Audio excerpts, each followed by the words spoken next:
I dressed slutty at the gym for attention. I didn't know he'd find out and embarrass me. I never thought something so small, something so harmless, could completely turn my life upside down. I mean, it wasn't that serious. It started as a fun little confidence boost, something to spice things up for myself. Nothing more. I wasn't hurting anyone. I wasn't looking for trouble. And yet somehow it became a disaster. I just wanted to feel wanted. Is that such a crime? I wore more revealing outfits to the gym, played around a little, and enjoyed the attention. It was harmless. Just flirting with the idea of being desired, feeling that rush again. It's not like I actually committed some crime or anything. I never thought it would spiral into something that would ruin everything. But life has a nasty way of throwing things back in your face. And my perfect little secret? Yeah, it didn't stay a secret for long. My husband found out. And when he did, God. The way he looked at me, the way his entire demeanor changed, it was like a switch flipped. And that was when I realized he would never see me the same way again. Everyone always said we had the perfect marriage. He was the ideal husband, devoted, reliable, the kind of man other women envied. He made me his priority, always checking in, always spoiling me with his attention. He never wavered, never made me feel like I was anything less than everything to him. But he wasn't just loyal, he was strong. He wasn't the kind of man to be pushed around, to let things slide. He was dominant, decisive, in control. And I used to love that. I did. Until one day I didn't. And before you say it, no, it wasn't just me. It was him too. Something shifted between us, and I don't even know why. Maybe he got too comfortable. Maybe he stopped trying. Maybe he thought just being there was enough. Maybe I wouldn't have even felt this way if he had made me feel wanted the way he used to. Even with a husband who adored me, I started feeling unseen. Maybe it was just the routine of life, the predictability, the way everything felt the same, day after day. Maybe it was watching younger women, hotter women, getting the kind of looks I used to get. And I hated that. My husband told me I was beautiful, but it wasn't enough. Because at some point, his love started to feel suffocating. The same strength and confidence that once made me feel safe started to feel like a cage. Like I was just playing a role in his perfectly controlled life. And I started craving something else. I wanted a reaction. I wanted to turn heads. I wanted to feel powerful again. So yeah, I dressed a little sluttier at the gym. I let my body do the talking. And I liked the way men looked at me. It made me feel alive. It made me feel like I mattered. I had no idea I was about to get caught. And I definitely didn't expect what happened next. I told myself I wasn't doing anything wrong, that it was just a phase, a passing feeling, that it didn't mean anything. I wasn't mad at my husband. I wasn't unhappy in my marriage, but I couldn't ignore the fact that something was missing. I felt it every single day, and I had no idea how to fill it. And so, slowly, the thought crept in. Maybe I just needed to feel seen again. Maybe I just needed a little attention. That wasn't a crime, right? I never used to feel invisible. I used to be the one people looked at. I used to be confident in who I was, in my looks, in the way people responded to me. But then, something shifted. Maybe it was getting older. Maybe it was the way other women always seemed to look better, more put together, more desirable. Maybe it was just the way life dulls you down over time. But suddenly, I wasn't special anymore. I wasn't the woman turning heads in a room. And nowhere was that more obvious than at the gym. Those other women, God, they just had it. They walked in, and it was effortless. People looked, men noticed, their confidence, their bodies, their presence. It all demanded attention, whether they meant to or not. And me, I felt like nothing, like a background extra in my own life. I wanted to know if I could still have that, if I could still be wanted. So, I made a decision. It wasn't planned. I didn't sit down and plot it out. It just happened. A new outfit. Something tighter, something shorter, something that made me feel different. I told myself it was for me. Just a little boost, something to remind myself that I wasn't past my prime. But deep down, I knew the truth. I wanted eyes on me. I wanted to feel the way I used to, before life, before marriage, before I became just someone's wife. I wasn't doing anything wrong. I was just wearing what made me feel sexy, powerful, noticed. It was harmless. But even as I told myself that, there was something lurking in the back of my mind. I knew my husband wouldn't approve. I knew if he saw me, he'd be furious. And that thought, it annoyed me. Why should he care? He had me. I was still his wife. But was I supposed to just disappear? So, I shoved the guilt down. I told myself it was no big deal. A little ego boost, a tiny rebellion, nothing serious. I had no idea how quickly it would spiral. The first time I changed into my new gym outfit, I felt weird, uncomfortable even. I had always dressed simply, baggy shirts, practical leggings, nothing attention-grabbing. But now I was in something different. The shorts hugged me a little too well, the top clung to my curves, and for a second, I almost changed back. But then I walked into the gym, and the second I stepped inside, I felt it. The shift. The way people's eyes flicked toward me. The way I wasn't invisible anymore. The attention was almost immediate. It wasn't anything obvious. No one catcalling, no one staring openly. But I noticed it. The subtle shifts. The quick glances. The way certain men who had never even looked in my direction before suddenly seemed more aware of me. It wasn't my imagination. I saw the way their eyes flicked toward me, the double takes, the small but noticeable changes in their posture. And God, did it feel good? Better than I expected. It was like stepping into the sunlight after being in the dark for so long. I had spent years feeling like I was just there. But now, I was seen. At first, I told myself it was harmless. It wasn't like I was doing anything wrong. It wasn't like I was actually engaging with them, flirting outright, or crossing any lines. I was just existing in a way that made me feel desirable again. And honestly, why shouldn't I? But the shame was there, lurking under the surface. I could push it down, ignore it, pretend it didn't exist, but every time I saw a man looking at me, my husband flashed through my mind. His face, his voice, his touch, it all made the guilt creep in. I knew he wouldn't approve. I knew he'd be upset. But I kept telling myself, so what? I wasn't doing anything. And then, one afternoon, it changed. I was mid-set, doing squats when I felt it. That heavy, lingering stare, not just a passing glance, not just a subtle look, a full-on confident gaze. I glanced up and there he was, a man, watching me, unashamed. He didn't even pretend to look away when I caught him. He just held my gaze for a second, smirked slightly, then went back to whatever he was doing. And suddenly the power shifted. I felt flustered, excited, maybe even a little nervous, because for the first time, it was real. It wasn't just some vague idea in my head. Someone had noticed me, really noticed me, and then he started showing up. Or maybe I just started noticing him more. At first, it was nothing, just happening to be in the same space, happening to glance my way. But then, it became intentional. He lingered nearby, found reasons to talk to me, a casual comment about the weights, a small nod in my direction, a smirk when he caught me looking back. I didn't encourage it, not really, but I didn't shut it down either, because why should I? I wasn't cheating. I wasn't doing anything wrong. I was just enjoying the attention. But deep down, I knew. I felt the danger of it because I started looking for him, wondering if he'd be there. My heart beat a little faster when I spotted him. I even started timing my workouts just to increase the chance of seeing him. And with that excitement came the fear. I started watching my back. Did anyone else notice? Did people see how he looked at me? How I smiled when he was near? I couldn't shake the paranoia that someone would tell my husband, but that didn't stop me, because no one had to know. It was just a little attention, a little harmless fun, right? A voice in my head screamed that I was playing a dangerous game, but I ignored it. The guilt was always there, gnawing at me, whispering that I was risking everything for a fleeting thrill, but I kept coming back.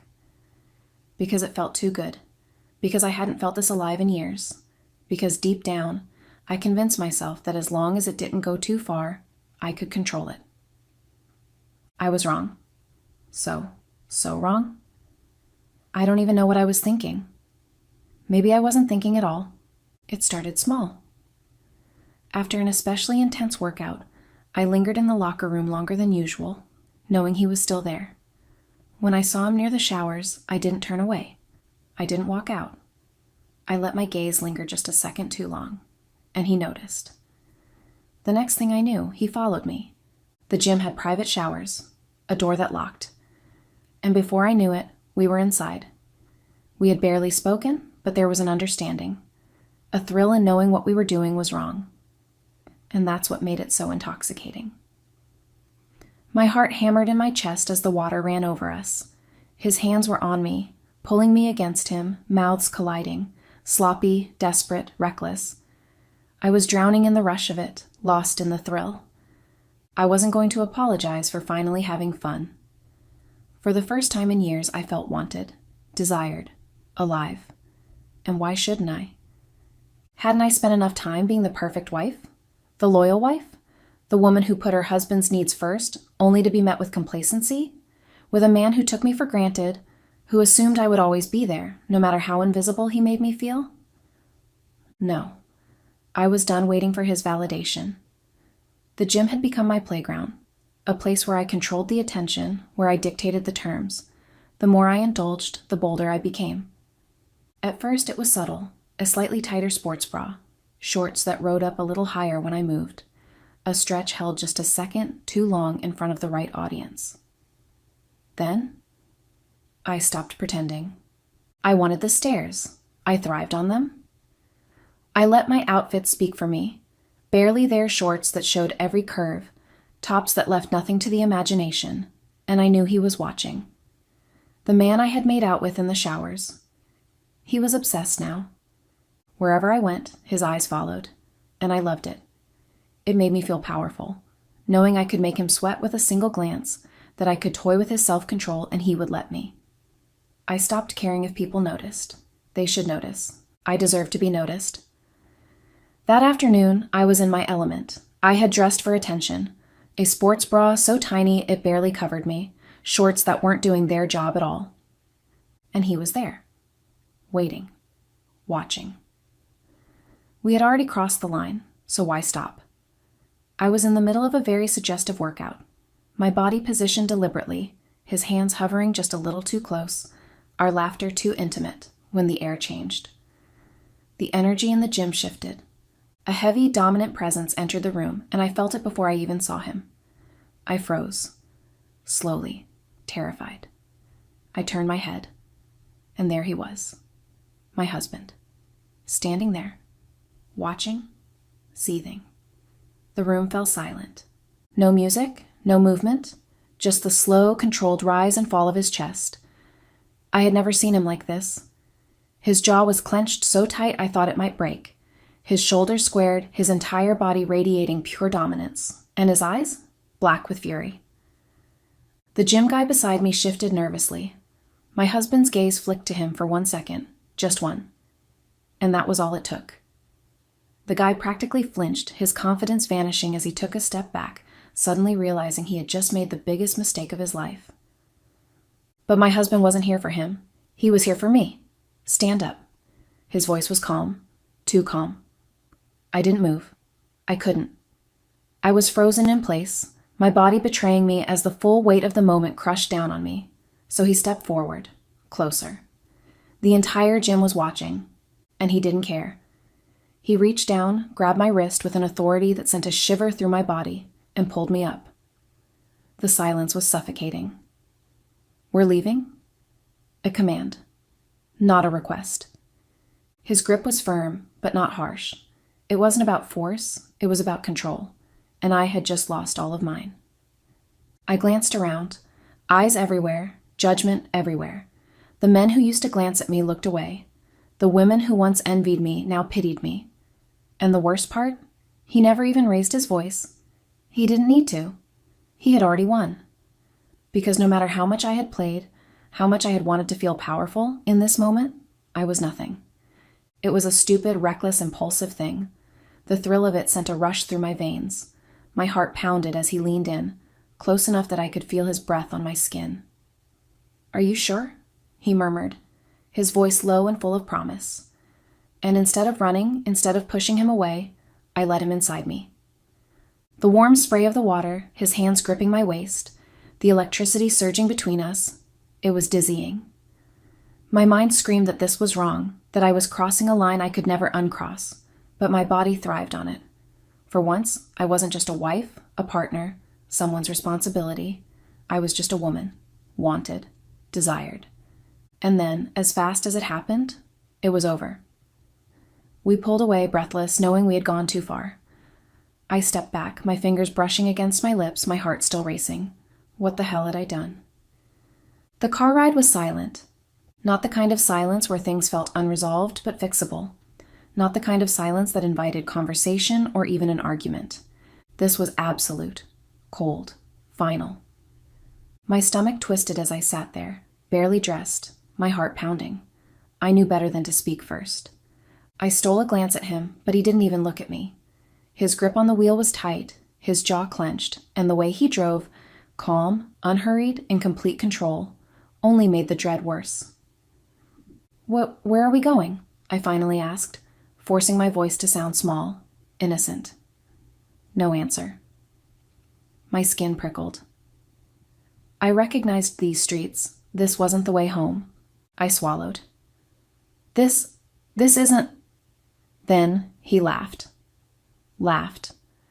Like I had just told the funniest joke in the world. Like the very idea of me thinking he'd take me back home was so pathetic it was amusing. Something inside me snapped. I turned toward him, my voice rising with desperation. Where are you taking me?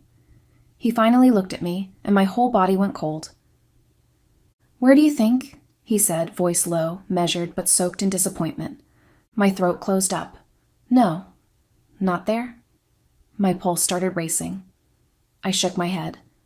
No, please, not my parents' house, I whispered. I could already see it. My family, the perfect image of morality, of tradition. My mother, my father, both of them raised on respect, honor, duty. And me?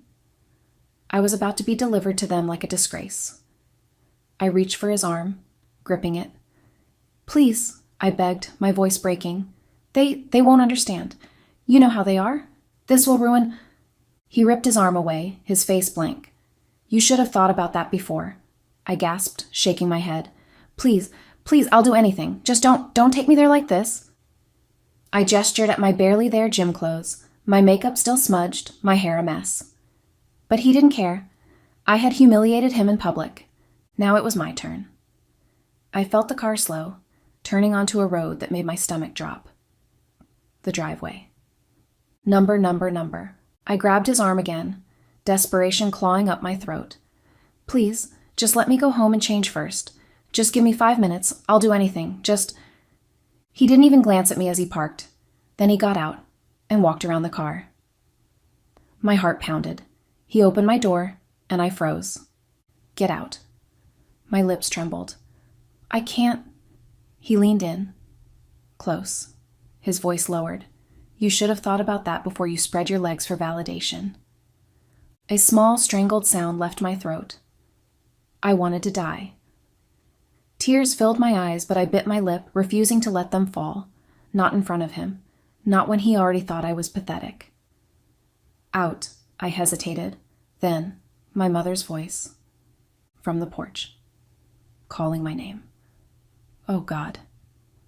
I scrambled out of the car just as my mother stepped closer, her eyes locking onto me, my exposed body, my messy hair, my guilty face.